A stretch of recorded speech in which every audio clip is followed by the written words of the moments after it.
잘 지내셨어요? 벌써 오늘이 마지막 강의가 되네요. 특별히 여러분 이번 학기 첫 학기 신입생들인데 여러분과 함께 이렇게 온라인으로 다 진행하게 돼서 미안하기도 하고 아쉽기도 하고 좀 그런 마음이 있습니다. 어쨌든 여러분 이번 이렇게 시작이 되었지만 계속해서 여러분에게 좋은 신대원의 생활이 될 수 있기를 바랍니다. 이번에 제가 여러분들 이제 한 학기 동안 우리 강의하고 여러분 참여한 것에 대한 평가를 해야 되는데 평가하기가 참 어렵습니다. 어려웠고 그래서 일단 가장 중요한 두 가지는 하나는 여러분들의 출석 체크한 것과 또 하나는 여러분 독서 보고서 다 내셨죠? 안 내신 분이 있는 것 같아요. 독서 보고서. 그 다음에 기말 과제가 7월 22일까지인 것 같아요. 가능하면 일찍 내시고요. 정 어려운 분들은 7월 22일까지 내시면 그때 제가 평가하도록 하겠습니다. 부탁드리는 거는 한 명도 포기하지 말고 꼭 보면 이상하게 한 서너 명 정도가 꼭 기말 과제를 못 내요. 여러 가지 이유 때문에. 그런 분들은 미리 연락 저에게 주세요. 그러면 다른 어떤 스케줄을 잡거나 아니면 제가 도움이 되도록 할 테니까 이번에 수고들 했는데 유종의 미를 거둘 수 있도록 여러분들 기말 과제 여러분 해주시기 바라고 여러분 가운데 아직도 담임 목사님 인터뷰 못하신 분들은 그냥 여러분들이 바라본 여러분들의 앞으로의 목회 계획을 그냥 써서 내셔도 이번에는 어쩔 수가 없을 것 같습니다. 어차피 평가는 다른 사람과 상대되는 것이 아니라 절대 평가를 하기 때문에 평가에 큰 문제가 없으리라고 생각을 합니다. 그래서 7월 22일까지 여러분들 잘 내주시기 부탁을 드리고요. 오늘은 이제 오늘 목회 철학의 마지막 강의입니다. 다시 말씀드리지만 원래 목회 철학은 어떤 이론적인 강의라기보다 여러분들이 스스로 여러분들의 목회 철학과 앞으로 어떻게 목회해야 될지에 대해서 이렇게 생각해보고 느껴보고 써보고 정리해가는 시간인데 그렇지 못해서 그래서 여러분들에게 그냥 할 수 없이 강의를 통해서 이론적인 그 어떤 도전만 좀 해왔는데 오늘은 마지막 정리하면서 우리 코로나19 이후에 한국 교회 포스트 코로나 소위 포스트 코로나라고 하는 코로나19 이후에 한국 교회에 대한 것들을 우리 결론적으로 좀 여러분과 나눠보려고 합니다. 코로나19라고 하는 전무후무한 일들이 그 어떤 사태가 우리 가운데 있으면서 사실은 여러 가지 면에서 우리에게 혼란도 있었고 또 새로운 도전도 됐습니다. 그런 말이 있죠. 다치고 멈춰야 비로소 보이는 게 있다. 다치고 멈춰야 비로소 보이는 게 있다. 어느 시인의 시처럼 내려올 때 보았네 올라갈 때 보지 못한 그 꽃이라는 시처럼 정신없이 달리면서는 볼 수 없는 것들이 사실은 멈춰지니까 보이는 그러한 기회, 도전도 있습니다.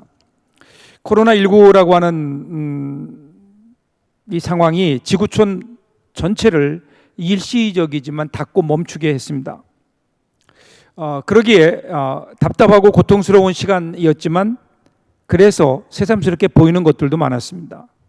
코로나 이후에 우리들이 주목해야 될 것은 답답함보다는 그동안 보지 못했던 것들 그리고 그것들을 찾아내고 그것들을 성찰하고 반성하고 그리고 미래의 우리의 어떤 사역으로 연결시키는 그런 일들이 우리에게 필요하지 않을까. 그래서 코로나19 사태가 변화와 변혁의 원동력으로 어떤 새로운 가치관, 어떤 새로운 철학으로 우리들이 만들어갈 수 있는 계기가 된다면 오히려 이것은 우리에게 기회죠. 기회입니다. 지금까지 우리가 살아왔던 삶의 틀을 벗어나서 코로나라고 하는 지금까지 우리가 살아왔던 삶의 틀을, 특별히 사역의 틀을 전혀 무기력하게 만들었던 이러한 그 상황 속에서 이제 우리는 새로운 가치, 새로운 사역 체계를 만들어 가야 하지 않을까.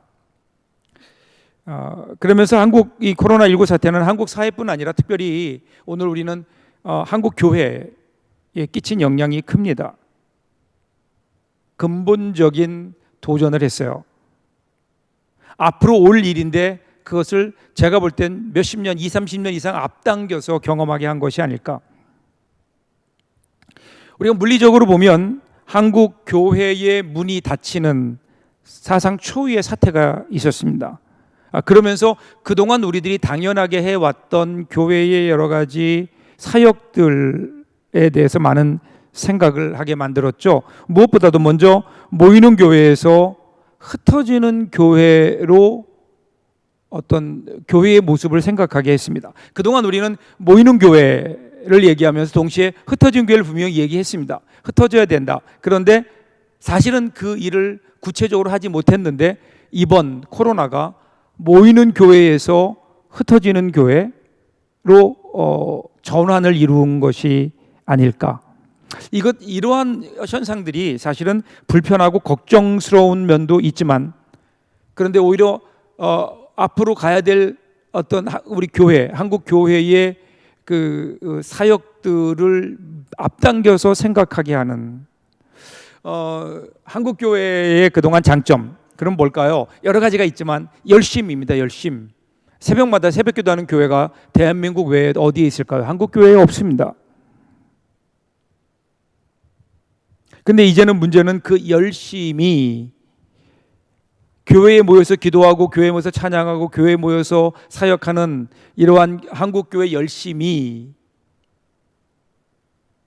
오히려 이제는 그동안은 장점이었는데 이제는 이것이 단점이 되어버린, 그것을 할 수 없는 상황이 되면서 이제 한국교회는 그 열심을 내려놓을 수밖에 없는, 문제는 열심을 내려놓으면서 그 다음에 열심을 대체할 어떤 사역의 에너지가 있는가, 이것을 찾아야 된다라는 거죠.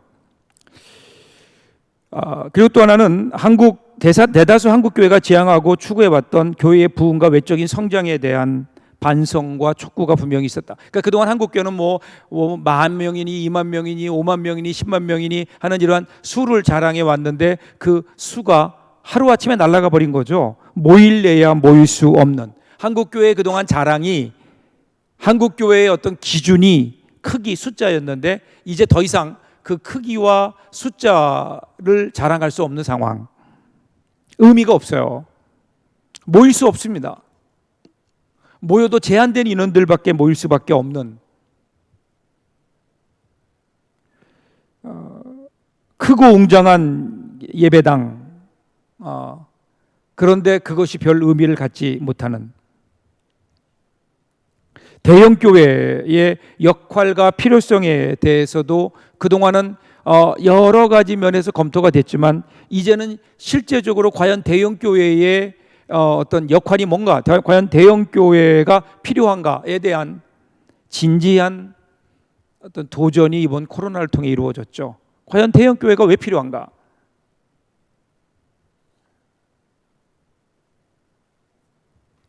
그러면서 한국 교회 교인들의 영적 신앙의 건전성과 건강성에 대한 관심이 많아졌습니다. 그동안은 사실 교회 그러면 어떤 교회라고 한 시스템, 교회가 몇 명이 모이는가, 얼마나 성장하는가 쪽에 관심을 가졌는데 이제는 그런 것에 대한 가치에서 과연 교인들, 사람들이 어떻게 되는가, 사람들의 어떤 건전성과 건강성,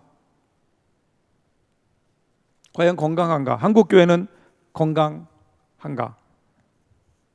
교회가 문을 닫고 교회 사역이 제한되면서 한국 교회 교인들은 지금 굉장히 혼란 가운데 있죠. 어떤 예배를 드리지 못하는 상황 속에서 어떤 신앙에 대한 아쉬움, 그러면서 그 안에서 일어나는 신앙의 느슨함, 신앙의 해이, 과연 이것들을 어떻게 다시 성도들의 신앙을 훈련할 수 있는가, 건강하게 만들 수 있는가, 이것이 또 한국교회에 주어진 숙제라는 거죠. 또 하나는 교회의 사회적 책임이나 역할을 강조하는 공교회성, 공공성, 교회의 공공성에 대한 그 어떤 결과가 나오고 있죠. 교회의 역할, 그러면 빛과 소금 역할을 해야 되는데 아무런 역할을 하지 못하는. 물론 한국 교회가요, 한국 교회들이 여러 가지 그동안 이런 코로나19 사태를 통해서 최선을 다해 도움을 주고 또 방역에 협조를 했지만, 그럼에도 불구하고 결과적으로 한국 교회는 좋은 이미지를 만들지 못했다. 어떤 교회가 코로나19 사태를 통해서 쭉 돌아보면 교회가 이 땅에 빛과 소금의 역할하고 이 땅에 소망을 주고 이 땅에 감동을 주고 뭐 코로나19가 극복되는데 과연 한국 교회가 얼마나 기여를 했는가라고 묻는다면, 그러면 긍정적인 면보다는, 평가보다는 부정적인 평가가 더 많다. 아직까지는 그렇지 않나요? 그렇다면 앞으로 어떻게 될 것인가? 이 포스트 코로나 이후에 이 코로나라고 하는 것은 어쨌든 상당 기간 동안 지속될 텐데, 이러한 코로나라고 하는 상황 속에서 과연 한국 교회는 어떻게 이 공공성을 회복할 수 있는가? 거기에 또 하나는 이제 이단의 문제가 나오면서 신천지를 비롯한 이단의 문제, 그리고 이단의 문제를 어떻게 우리는 대처해 나가야 되는가, 뭐 이러한 여러 가지 상황들이 사실은 코로나가 우리 한국 교회에 던져준 질문입니다. 그래서 오늘 우리는 이 질문에 한번 방향을 잡아보아야 됩니다. 아직 답은 못하더라도 앞으로 목회하면서 사역하면서 어떻게 이 코로나가 우리에게 던진 질문에 어떻게 응답할 수 있을까? 코로나19 이후의 사회. 그래서 어떤 면에서 이 코로나19 사태는 한국 교회가 다시 한번 우리를 생각해보고 본질로 돌아가는. 여러분, 사실은 종교개혁이라고 하는 게 그거 아니었나요? 종교개혁. 지난번에도 언젠가도 말씀드렸지만 사람들이 사람들에 대해서 깊게 성찰하게 된 계기, 중세를 끝내고 근대로 접어들 수 있었던 많은 이유들 가운데 하나가 페스트라고 하는, 유럽에 있었던 그 흑사병, 페스트로 말미암아 사람들은 인간의 한계에 부딪히게 되고 지금까지 살아왔던 기존 질서에 대한 의심을 하게 되고, 그러면서 새로운 사회를 갈구했다는 거죠. 그러면서 근대 사회가 열렸다, 이렇게 요즘 조명되고 있거든요. 코로나19 사태가 오면서 페스트라고 하는 그 중세 시대의 그 전염병이, 그 사태가 새로운 사회를 몰고 온 것처럼 오늘 우리도 마찬가지예요. 코로나19의 사회는 전혀 새로운 사회가 될 수 있다는 겁니다. 그것이 근대 사회로 왔고 그것이 합리주의와 르네상스로 이어지면서 종교 개혁으로 이어졌듯이, 이제 코로나 이후의 한국 교회는 바로 이와 같은 어떤 준비를 해야 하지 않을까? 초대교회가 레포메이션이라고 하는 종교 개혁이 초대교회로 본질로 돌아가서 새로운 개혁을 이루어냈다면, 그러면 이제 코로나를 겪은 이후에 우리도 마찬가지로 과연 그러면 진짜 신앙의 본질이 뭐고 사역의 본질이 뭐고 교회의 본질이 뭐냐 하는 것들을 우리는 초대교회로 돌아가서, 성경으로 돌아가서 거기에서 새로운 개혁이 우리에게 필요하지 않을까? 이러한 개혁을 우리들이 준비하면서 몇 가지 생각해 봐야 될 중요한 내용들이 있습니다. 첫째는 아까 우리 쭉 문제를 제기했던 것에 대한 심한데요. 첫째는 교회의 공교회성 혹은 공공성 강화가 필요하다는 거예요. 교회의 공공성이라고 하는 것은 교회가 이웃과 사회를 향한 공적인 역할을 수행해야 하는 책임성을 강조하는 겁니다. 그러니까 교회는 그냥 단순히 교회가 이 땅에 있는 섬이 아니고 이 땅에 세운 어떤 구별된 성이 아니라 이 세상 속에서 세상을 섬기고 세상을 향해 복음을 전하고 세상을 향해 그리스도의 사랑을 전해야 되는 그러한 사명을 가진 공공성에 책임 있는 공동체, 이렇게 얘기하는 거죠. 근데 안타깝게도 코로나19로 인해서 한국교회는 여전히 이 공공성이 부족하다라는 세상의 지적과 함께 전 세계가 전염병 재난에 빠진 그래서 혼란스러운 가운데 있는 세상을 향해 위로와 치료의 메시지를 전하는 그러한 공동체로서, 그러한 존재로서 기대에 제대로 부응하지 못했다라는 겁니다. 오히려 일부 교회 또는 어떤 그 이단들, 세상 사람들이 볼 때는 같은 교회라고 볼 수 있는데, 이러한 사람들 중심으로 해서 방역 당국의 지침과 권유를 무시하는, 심지어는 극렬하게 반발하는 모습까지 보임으로써 한국 교회가 반사회적 집단, 공공성을 잃어버리고 반사회적 집단으로까지 보이게 되는 지경에 이르게 되었다. 물론 한국의 언론들이 교회에 대해서는 특별히 어느 정도 부정적인 시각을 가지고 있어서 침소봉대해서 교회의 부정적인 면들을 크게 부각시키는 그런 문제점이 있다 하더라도, 그것을 감안한다 하더라도 이번 코로나를 통해 한국 교회의 공공성은 사람들에게 부정적인 면으로 비쳤다. 여러분 어떠세요? 한국교회 공공성, 한국교회 이미지가 코로나를 겪으면서 올라갔다고 생각하십니까? 아니면 오히려 더 부정적으로 내려갔다고 생각하십니까?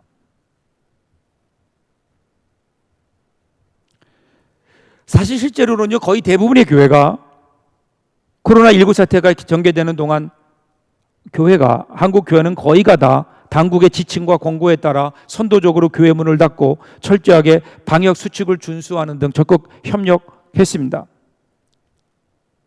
그런데 여러분, 이것은 교회가 감당해야 되는 소극적인 어떤 책임인 것 같아요. 적극적으로 이 세상을 향해서 과연 얼마나 우리는 소망의 메시지를 전했고, 그리고 코로나를 겪으면서 교회의 필요성, 교회 존재의 필요성이 얼마나 사람들에게 부각되었는가.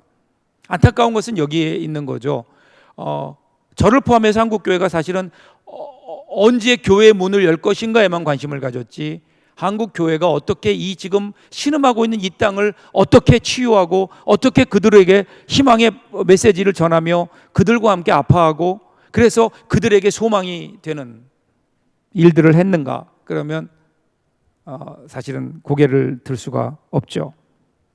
한국교회는 이러한 일을 겪으면서 반성해야 됩니다. 저를 비롯해서 한국교회가 반성을 해야 됩니다. 이제는 외적인 성장, 부흥, 지금까지 되어져 왔던 어떤 한국교회의 이러한 기준들을 버리고 사회 윤리적인 책임의식과 실천의 적극적인 공교회성을, 즉 공공성을 회복해야 됩니다. 그러니까 교회 안에서만이 아니라, 말과 선언이 아니라 실천으로 한국교회의 패러다임이 전환되어야 됩니다. 그래서 더 이상 주술 종교, 마술 종교, 개인 종교 이런 걸 떠나서 이 사회를 끌어안고 이 사회에 소망을 주는 그런 빛과 소금으로서의 역할을 감당하는 그런 공동체가 되어야 된다. 이 세상이 의지할 수 있는 교회, 그런 교회가 될 때 여러분 거기에 선교의 문이 열려지지 않을까요? 그러면서 사실은 앞으로 여러분들이 목회할 때는 이러한 것들을 뛰어넘어서 더 나가서 재난과 재앙이 앞으로 계속해서 우리에게 올 수 있는 이러한 상황 속에서 그로 인한 여러 가지 되어지는 일들에 대해서 한국 교회는 이제 적극적으로 이 일들을 해 나가야 됩니다. 재앙뿐이 아닙니다. 사회가 가지고 신음하고 있는 문제, 혐오와 편견, 차별과 폭력 이런 것들을 예방하고 근절하는 일에 교회가 앞장서야 되는 겁니다. 세상이 어지럽고 세상이 힘들 때 이 세상의 어지러움과 힘든 가운데 교회가 같이 휘청하는 것이 아니라, 교회는 이 일에 대해서 미리 준비를 하고, 교회는 이 일에 대해서 미리 우리가 그것을 알고 준비해서, 그래서 이 세상의 어려움이 올 때에 그때 거기에 소망을 주고, 마치 사도 바울이 같이 로마로 가는 길에서 그 배가 풍랑을 만났지만 그 가운데 그가 하나님의 사람이 무엇인가를 보여줄 수 있었던 것처럼, 교회는 이러한 어려운 상황 속에서 오히려 하나님의 계심을 증명해내며 세상과 다른 어떤 것들을 보여주면서 새로운 선교의 문을 열 수 있어야 되지 않을까. 그래서 세상에 대한 관심을 좀 가져야 합니다. 이 세상이 겪는 아픔에 동참해서 그것을 그리스도의 사랑으로 치유하고 그리스도의 사랑으로 위로하고 그들과 함께하는 구체적인 이러한 패러다임 전환이 없이는 앞으로 한국 교회가 과연 이 땅에 한국을 대한민국을 책임질 수 있을까? 깊게 고민해 봐야 합니다. 두 번째는요, 교회의 대사회적 소통과 공감 능력의 재고가 요구된다, 이런 거죠. 사실 코로나19 사태는 한국 교회가 세상의 신뢰를 얻기 위해서 얼마나 더 노력을 해야 되는지를 일깨워 주었습니다. 그러니까 실제보다 더 크고 깊게 뿌리 박힌 한국 교회에 대한 부정적인 이미지가 있어요. 이것을 덜어내기 위한, 이것을 희석시키기 위한 혼신의 노력이 필요합니다. 일시적 홍보 뭐 이런 것만이 아닙니다. 어떤 사회적 소통과 공감 능력을 향상시키기 위한 근본적이면서 지속적인 투자와 노력이 절실하다는 거죠. 그래서 이 시대 한국교회가 추구해야 될 진정한 가치와 정신은 세상을 향해서 교회가 보다 열린 자세로 다가가고, 그리고 세상의 문제를 교회의 문제로 여기는 현실 밀착성과 민감성이 필요하다. 그래서 교회는 갈수록 세상 속의 섬처럼 고립되고 세상과 분리된 상태에서 우리들만의 성으로 우리들이 전락해 가는 것이 아니라 세상과 소통하기 위해서 보다 다양한 채널 확보와 효율적인 방법 모색이 필요하다. 그동안 세상을 향해 일방적으로 메시지를 쏟아냈던 홍보 방식을 탈피하고 세상을 향해서 그저 예수 믿으라고 외치는 그것과 함께 더 중요한 것은 이제는 그들과 그들의 세상의 아픔과 고통을 함께 나누고 위로하는 쌍방향적 소통 방식으로 세상과의 관계성을 회복해야 됩니다. 그래서 그렇게 함으로 교회가 세상을 위해 필요하고 세상을 살리는 선한 어떤 사회적 기관이자 그리고 공동체라는 것을 사람들에게 다시 인식되도록, 재인식되도록 노력해야 되는 거죠. 오히려 저는 이번이 기회라고 생각합니다. 그러기 위해서 다양한 세상의 문제나 이슈에 대해서 무관심하지 말고 외면하지 말고 보다 적극적으로 다가가고 이 문제의 본질에 대해 진지하게 고민하는 자세를 가져야 합니다. 이미 노출된 문제뿐이 아니라 무언가 이 세상이 비정상적으로 움직여가거나 잘못되는 조짐들이 보일 때 교회가 앞장서서 이 일을 해결하는, 이 일에 참여하는 일들이 필요하지 않을까요? 그런데 한국교회는 솔직히 지금까지 세상의 문제를 앞서 제기하기는커녕 드러난 문제, 심지어는 교회 내부에서 벌어지는 심각한 문제조차도 드러내거나 해결하는데 소극적이었다라는 겁니다. 그러다 보니까 한국 교회를 교회 내에서 불의하고 부패한 어떤 일들이 많이 일어나게 되고요.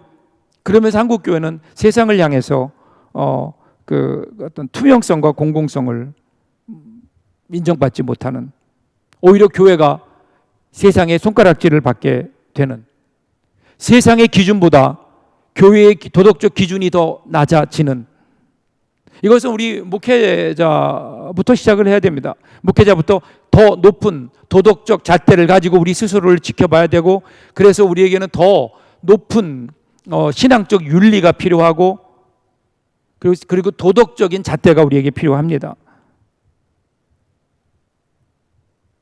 한국 교회는요, 전통적으로 보면 정교 분리라고 하는 이러한 그 신학이 있어 왔어요. 정교 분리. 이 정교 분리라고 하는 것은 국가와 교회의 분리입니다.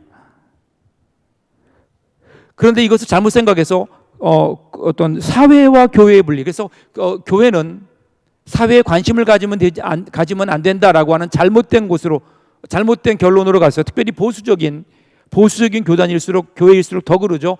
세상은 우리의 관심이 아닌 것처럼, 우리의 관심은 오직 천국에만 있는 것처럼. 여러분, 그렇지 않습니다. 하나님께서 이 땅에 우리 교회를 세우신 것은 이 세상에 복음을 전하고 하나님의 사랑을 전함으로 이 세상이 하나님께로 돌아오는 그 일을 위해서 교회를 세웠는데, 언제부턴가 교회가 여기에는 관심이 없고 천국에만 관심을 갖고 있는 것은 아닌가. 세상에 대한 관심 우리에게 필요하지요. 그래서 분명히 두 가지 이 자세가 필요합니다. 하나는 세상이 아무리 변하더라도 변할 수 없는, 변해서도 안 되는 진리의 말씀을 세상에 전해야 되는 분명한 역할이 있다고요. 복음, 변할 수 없습니다. 예수, 이것도 우리가 놓을 수 없는 가치입니다. 최고의 가치입니다.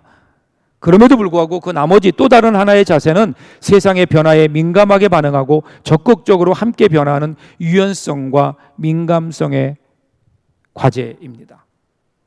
기억해야 됩니다. 그래서 한국교회가 이 세상의 대사회적 소통과 공감 능력을 키워야 된다. 세 번째는요, 신천지 등 이단 집단을 차단 근절하기 위한 근본적인 대책 마련이 시급하다. 이번에 여러분 코로나를 통해서 하나님께서 우리에게 주신 어떤 은혜 중에 하나는 이단이 무엇인가를 알게 됐다는 겁니다. 그동안 사실은 이단에 대한 여러 가지 우리 대응들도 있어 왔지만, 근데 마땅한 대응할 방법을 찾지 못하고 소극적인 자세를 취해온 것이 사실입니다. 이런 상황 속에서 이번에 신천지 사건이 일어나면서 우리는 그 신천지 이단의 모습을 적나라하게 보게 되었죠. 그동안 알고 있던 내용을 우리가 확인하는 것도 있었지만 전혀 예상치 못했던 새로운 것들이 밝혀지게 됐습니다. 이를 위해서 우리가 분명히 기억해야 될 것은 교회가 신천지와는 다르다고 하는 분명한 기준이 있어야 되지 않을까요? 이들을 구분하기 위한 합리적 기준이 필요합니다. 그래서 분명히 이 세상을 향해서 이단과 우리 교회는 다르다고 하는 것들을 보여주어야 되죠. 이것은 아까 얘기했던 대사회적 공감과 그리고 대사회적 신뢰를 회복하는 일로 시작을 해야 되는 겁니다. 그러면서 우리 교회 내에서도 교인들이 납득할 수 있는, 그냥 교회 앞에 커다랗게 써붙여둔 신천지 교인 출입금지 이런 거 말고 신천지가 무엇인지, 이단이 무엇인지 이것에 대한 분명한 기준을 가지고 성도들을 훈련해야 된다는 겁니다. 그리고 그 이단들이 가지고 있는, 노리고 있는 그러한 틈, 이단들이 그 가지고 있는 어떤 전략들로부터 우리 교인들을 보호하는 그러한 어떤 그 노력들이, 제도들이 우리에게 필요하지 않을까. 신천지 이단 신천지 중에 신천지 이단 집단 대책 중에 하나가 적극적인 청년 사역입니다. 이 신천지의 가장 주된 어떤 포교 대상이 청년. 그 무엇을 한 줄 아세요? 어떤 취업 특강. 그것을 통해서 청년들로 하여금 그들이 가장 고민하는 문제를 관심을 가지고 그것을 통해서 포교했다는 거예요. 자, 그럼 오늘 우리는 이것을 보면서 그 악한 지혜이지만, 그런데 그 지혜를 우리들이 다시 한번 생각해 볼 필요가 있습니다. 왜 우리 교회는 이걸 못할까? 지금 이 시대가 고민하는 게 뭘까? 이것들을 우리들이 고민해서 여기에서부터 우리의 사역이 시작돼야 되지 않을까요? 우리가 이걸 그동안 놓치고 있었다고요. 청년들 가장 큰 문제가 뭘까요? 취업 문제예요. 교회는 과연 이 청년들의 취업에 대해서 얼마나 관심을 가졌는가? 여기에 깊이 있게 관심 가져야 됩니다.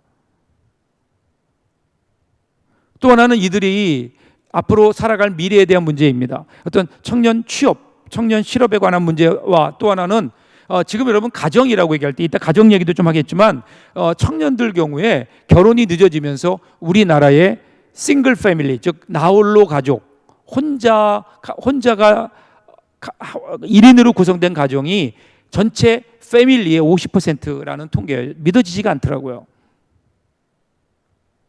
결국 이 싱글 패밀리를 어떻게 앞으로 교회에서 우리가 관여할 수 있을까? 또 하나 지금 자녀들 결혼해서 자녀를 낳게 되는데 자녀를 낳을 때 그 자녀들의 교육은 어떻게 할 것인가? 교회가 이 일에 대해서 깊은 관심을 가져야 되지 않을까요? 앞으로 여러분들이 목회할 때 중요한 것 같아요. 이 청년 실업에 대한 문제. 그래서 이 일로부터 한번 우리가 이러한 것들을 같이 고민하면서 복음 안에서 이 일이 해결될 수 있다면, 이단이 아니라, 그죠? 복음 안에서 그들의 어떤 싱글 패밀리, 혼자 살아가는 그 젊은이들의 외로운 이런 싱글 패밀리들에 대한 어떤 교회적인 대책, 이걸 복음으로 어떻게 그들을 그들이 어떻게 위로를 받고 어떻게 힘을 내고 살아갈 수 있을까? 그런 것들. 자녀들을 교육할 때 교회가 구체적으로 어떤 도움이 될까? 뭐 이런 것들에 대한 구체적인 사역들로부터 사실은 교회가 이 일들을 감당해야 되지 않을까? 앞으로 여러분들이요, 특별히 우리 액츠는 교단 신학이 아니니까 많은 경우 목회를 할 경우에 선교사라도 많이 나가고 평신도 사역도 많이 하지만 목회를 하려고 하면 여러분 여기에 관심을 가지고 여기부터 시작하면서 함께 공동체를 만들어 가면 더 든든할 수 있지 않을까요? 네 번째, 가정교육, 가정예배 회복과 이에 대한 교회의 적극적인 대책이 필요하다. 코로나19가 시작되면서 가장 큰 것은 예배가 온라인으로 시작되는데 온라인을 예배 드릴 때 가장 메인 그 현장이 그 가정이었다는 거죠. 그러면서 가정에서 예배 드린다. 그러면서 어떤 그 깨달음이 오게 됐을까요? 어떤 현상이 일어날까요? 가정도 예배 드리는 곳이구나라는 겁니다. 교회만 예배 드리는 게 아니라 가정에서도 예배 드리는. 사실은 한국 교회는 그동안 한국 교회 예배 문화를 보면 교회 오면 다 흩어지잖아요. 주일학교, 중고등부, 뭐 청년회 다 예배들을 따로따로 만들어 놔서 그래서 이거는 어떤 합리적인 일종의 실용적인 면에서 그랬죠. 가족이 함께 예배 드리는 경우가 없었다고요.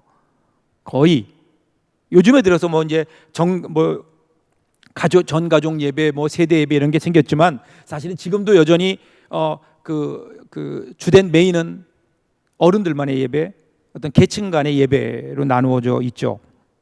그런데 코로나 이 사태로 인해서 온라인 예배를 드리면서 온 가족이 함께 예배드리는 이런 의미에서 가정에 대한 관심. 아까도 말씀드렸죠. 가정.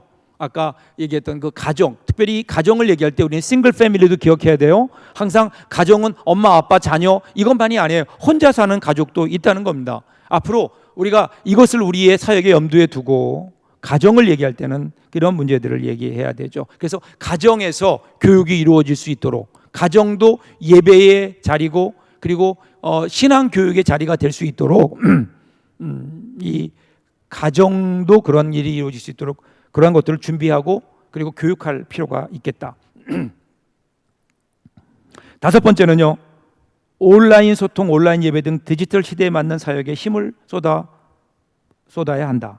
그러니까 한국 교회가 코로나19 사태를 겪으면서 온라인 소통, 온라인 예배라는 새로운 소통 수단을 경험하게 됐습니다. 그러니까 예배당엔 교회는 문을 닫아야 되고 그리고 문을 열더라도 일정한 거리를 유지할 수밖에 없는 이러한 상황 속에서 온라인은 여전히 진행될 수밖에 없고 앞으로도 당분간은 온라인으로 진행될 수밖에 없지 않을까.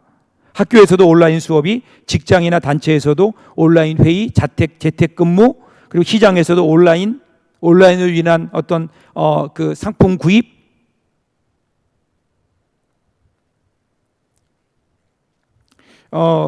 그러면서 교회에서도 이 온라인 예배가 시작되면서 교회 사정에 따라서는 온라인 예배 시행 초기에는 혼란을 겪는 교회도 있지만 대부분의 교회가 어쨌든 이제 이러한 경험이 쌓이면서 온라인 예배가 정착되게 되는. 그러니까 앞으로 코로나19 이후에 한국 사회, 한국 교회 온라인을 통한 비대면 소통 예배가 병행될 수밖에 없는. 어차피 지금 사회는 그쪽으로 가고 있고요. 코로나19 사태가 아니었어도 언젠가는 디지털 사회로 급격하게 우리 사회는 가고 있고 언젠가는 이러한 시대가 오는. 이것은 그런 면에서 앞당겨진 거예요. 여기에서 한국 교회는 이에 대해서 게을러서는 안 됩니다. 이 일에 대해서 좀 더 어떤 급박한 마음을 가지고 준비해야 되는 거죠. 그래서 저는 여러분들께 개척도 온라인으로 개척할 수 있는 그러한 기회가 아닐까. 여러분 요즘 사실 교회를 구하고 교회 건물을 구하고 그리고 뭐 몇 억씩 들여서 교회를 뭐 전세를 얻거나 아니면 뭐 몇백만 원씩 한 달에 100만 원, 200만 원씩 세를 내가면서 교회를 개척해야 되는 것이 한국 교회 지금까지 상황이었거든요. 근데 이번에 여러분 온라인을 겪으면서 얼마나 많은 어려움이 있었나요? 가장 큰 피해를 본 것이, 가장 어려운 가운데 있는 것이 그 작은 교회들이에요. 월세를 내지 못하고 그리고 대출을 갚지 못해서 어려움을 겪는, 지금도 어렵지만 이 상황이 계속 진행되다 보면 그러면 올 가을에는 한국교회 위기설이 있잖아요. 많은 교회들이 결국은 폐쇄될 수밖에 없는 이런 상황 속에서 우리가 교회를 개척한다. 앞으로 여러분들 교회를 개척할 때 여러분 이것도 괜찮아요. 한번 여러분들 일단 온라인으로 시작하는 거예요. 온라인으로. 그래서 많은 사람, 여러분 주위에 있는 사람들이거나 아니면 여러분들이 온라인으로 여러분들이 준비한 목회, 여러분들의 말씀, 여러분들의 성경 공부를 계속해서 함께 진행하는 과정 속에서 한 3년 정도, 2, 3년 정도 진행했는데 그 사람들이 거기에 모이기 시작했다. 몇 명이라도 모여서 그 공부에 정규적으로 참여하고 그러면 그분들이 여러분들의 개척 멤버가 될 수 있지 않을까요? 처음부터 어떤 장소를 구하고 예배를 드리고 뭐 이러다 보면 부담이 되잖아요. 그러다 보면 그 교회 유지하기 위해서 교회가 존재하는 것 같은 그런 부담이 되잖아요. 그러니까 그렇게 하면서 그분들과 함께 자연스럽게 교회를 또 이렇게 뭐 한 달에 한 번, 두 달에 한 번씩이라도 모임을 갖고 그러면서 교회가 자연스럽게 개척될 수 있다면 그러면 그만큼 더 우리는 목회의 본질에 집중할 수 있지 않을까. 어떤 그 교회 건물이나 장소보다는 목회의 어떤 본질, 컨텐츠, 말씀, 교제 여기에 더 집중할 수 있지 않을까. 여러분 한번 참고해 보시면 좋을 것 같아요. 그다음에 6번째는요. 작은 교회, 미자리 교회를 지원하고 높이 세우는 일에 적극 나서야 된다. 지금 말씀드렸지만 코로나19 사태는 수많은 개척교회, 농촌교회 등 미자리 교회에 특히 막대한 피해를 줬죠. 굉장한 부담이 있었습니다. 이 작은 교회들은 코로나19 사태로 교회 문을 닫고 온라인 예배를 드릴 만한 장비도 인력도 없으니까 그냥 속절없이 예배를 중단하면서 그러는 과정에 그나마 모이던 교인들도 떠나가고 재정 압박에 시달리게 됐죠. 사실상 교회 자체의 존립이 어려워진 교회들도 있습니다. 도와야 됩니다. 그리고 앞으로 코로나19 이후의 한국 교회는요, 이것이 일시적인 것이 아니라 장기간 동안 지속이 되면서 한국 교회의 미래는 이제는 큰 교회, 대형 교회에 있는 것이 아니라 오히려 작은 교회, 그런데 전문성을 가진 교회 쪽으로 가지 않을까. 저는 그렇게 생각하고 있습니다. 여러분 그렇죠? 작은 교회. 지금 이제 사회가 점점 다양화되면서 한국 사회의 미래는 다양한 수준, 여러 가지 성격, 여러 가지 필요들이 많이 있다고요. 근데 이러한 것들을 다양한 계층, 연령, 지역, 인종, 직업, 사회 인구학적인 그리고 여러 가지 다양한 요구들에 대해서 이러한 것들의 맞춤형 교회가 필요하지 않을까. 교인들의 요구와 필요에 맞는 교회, 이것들이 많아야 건강해지지 않을까요? 작지만 전문성이 있는 교회, 작지만 탄탄한 교회, 이것이 앞으로 미래 교회의 모습이고 한국 교회의 어떤 메인이 돼야 되지 않을까. 여러분 왜냐하면요, 교회 규모가 일정 수준을 넘어가게 되면 교인들의 수는 많아지지만 교인들의 요구와 교인들의 필요를 충족하는 데는 점점 약해질 수밖에 없어요. 그러니까 군중 속의 교회로 전락할 수 있다는 겁니다. 교인 개개인의 영적 상태를 알고 지속적으로 영성을 유지하고 강화하는 어떤 맞춤형 훈련 혹은 어떤 그런 커스터마이즈된 교회, 그러니까 어떤 기성품이 아니라 맞춤형, 이것이 앞으로 교회가 가야 될 일이고 여러분들이 사역할 시대의 메인 교회가 되지 않을까. 여전히 한국 교회는 부익부 빈익빈이라는 세상의 경제 논리가 그대로 작동되고 있습니다.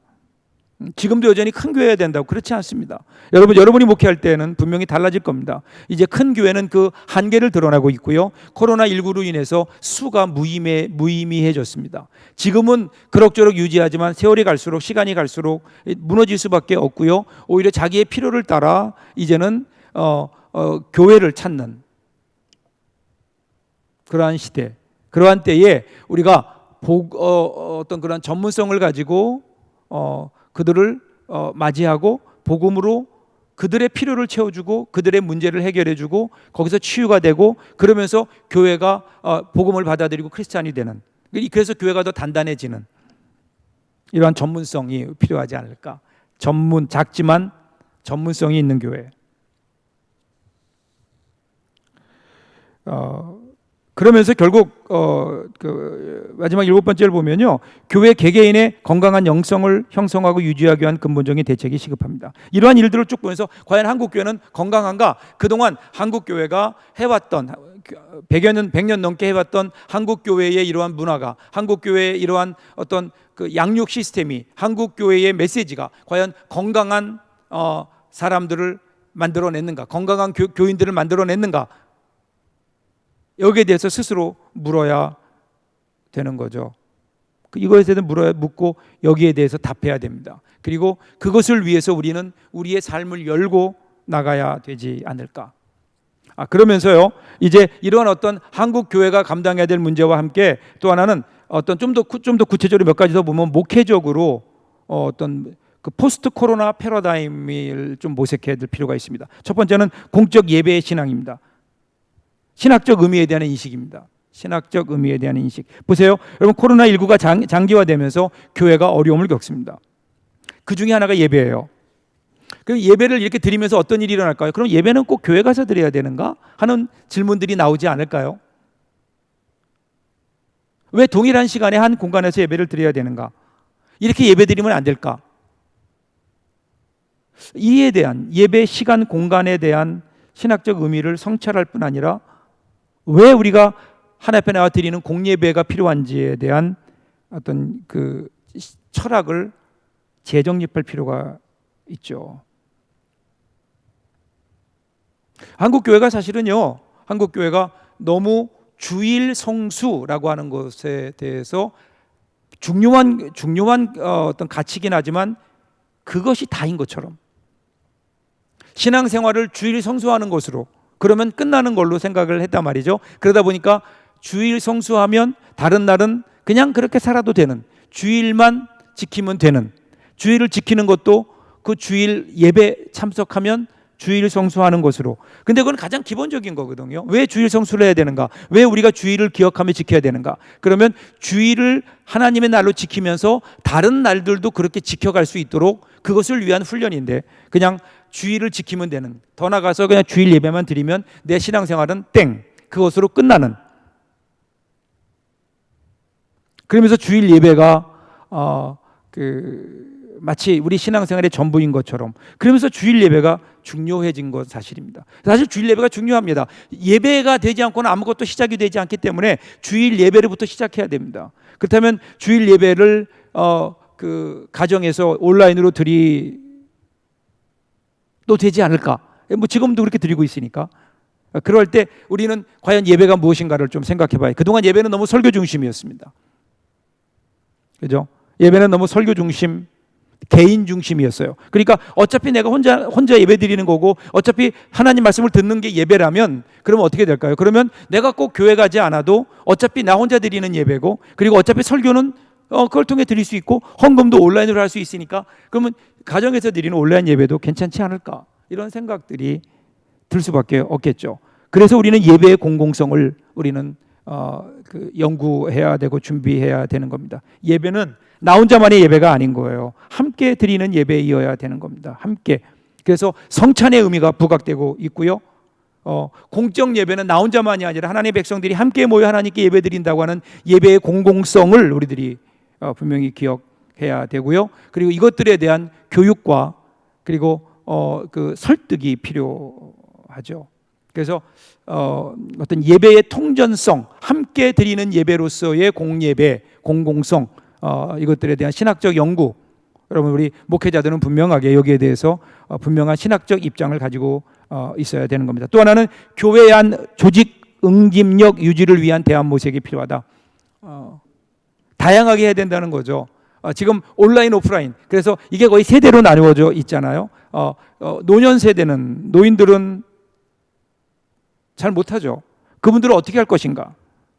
어차피 교회는 앞으로 온라인의 그 사역들이 되는데 어떻게 온라인을 통해서 그들을 교육할 수 있을까? 그들에 대한 어떤 디지털 교육도 필요하겠죠. 또 하나는 이걸 양분해서 그분들에게는 아날로그식으로라도 어떤 방식으로라도 그분들과 더불어 소통해야 되는 일들이 교회 안에 필요해서 목회는 그만큼 더 일이 많아졌다는 거예요. 그 다음에 세 번째는 재난 시 대처할 수 있는 교회 매뉴얼 구비 필요성이 증대된다. 이제는 이 교회 안에 어떻게 이러한 재난이 올 때 이것들을 우리가 대응해 나갈 수 있을까라고 하는 구체적인 어떤 매뉴얼이 필요해요. 이거 지나가면 끝이다. 이것만 지나가면 끝이다. 그렇지 않아요. 사스 지나갔죠. 이제 코로나 지나갔죠. 그 다음에 뭐가 올지 모르잖아요. 그러한 때에 교회는 어떤 방법으로 일을 해나갈 것인가에 대한 어떤 그 교회적인 교단적인 준비가 필요하지 않을까. 필요합니다. 그렇죠?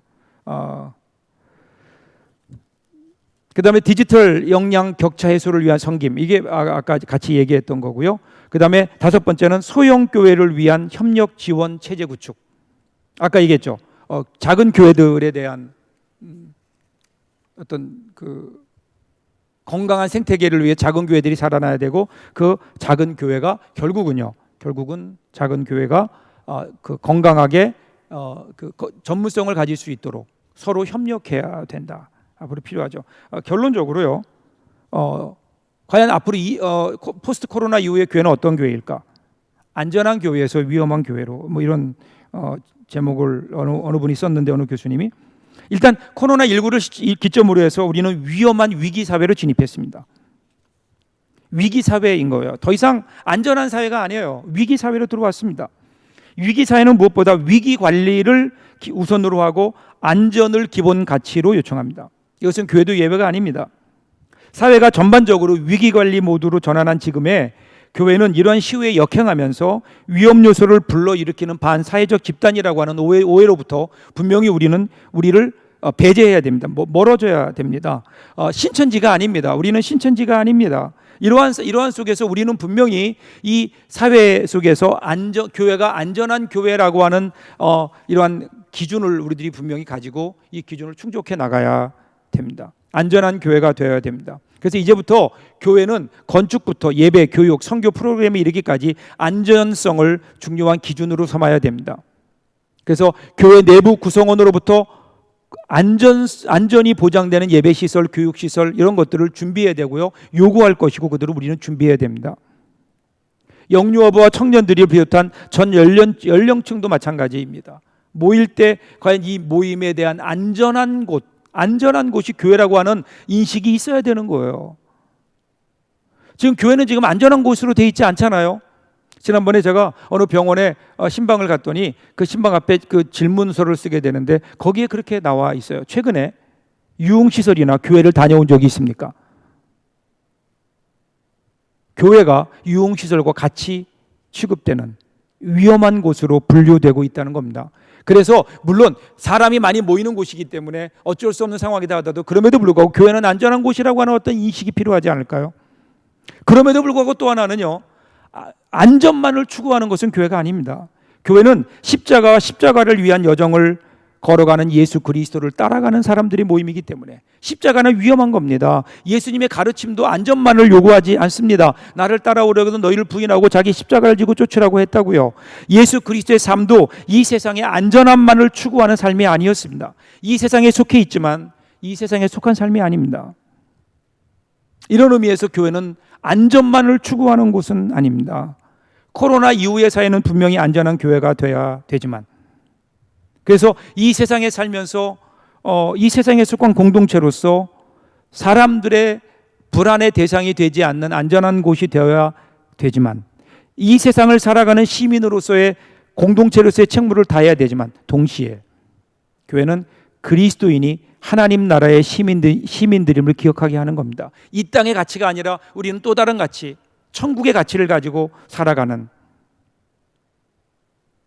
그래서 이 세상에 살아가지만 이 세상이 다가 아닌, 이 세상에 속한 가치, 그 안전만을 위해서 살아가는 그러한 공동체가 아닌 무언가 또 다른 것을 향해 도전해 나가고, 그러한 새로운 것을 향해 도전하는 공동체로서 여전히 교회는 이 일을 또 감당해 나가야 되는 또 하나의 우리는 그러한 과제가 있습니다. 그러므로 교회는 안전한 곳이어야 하며 동시에 이 세상의 안전함을 넘는, 이 세상의 안전을 초월하는 또 다른 차원으로 교회는 나가야 되는 겁니다. 이것이 여러분들이 앞으로 해야 될 아주 중요한 일이죠. 그것이 무엇인가는 여러분들 고민하십시오. 저도 고민할 겁니다. 그리고 앞으로 남은 우리의 사역 속에 이 세상에서는 안전한 공동체이지만 그것을 뛰어넘어서 새로운 일들을 도전해 나가고 천국을 향해 나아가는 그런 순례 공동체로서 교회를 세워나가야 되는 그러한 과제를 우리들이 안고 있죠. 열심히 하십시오. 한국교회 미래가 여러분에게 달려 있습니다. 잘 준비해서 좋은 사역자들 될 수 있길 바라고요. 이상으로 여러분과 함께 이번 학기 모든 강의를 마치게 되는데 다시 한번 아쉽고 미안하고 그래요. 다음번에 좋은 기회가 되면 다시 여러분과 좀 더 많은 것들을 나눌 수 있는 기회가 되었으면 좋겠습니다. 건강하시고요. 그리고 여러분 하시는 공부, 사역 위에 하나님의 은혜가 함께 하시기를 바랍니다. 고맙습니다.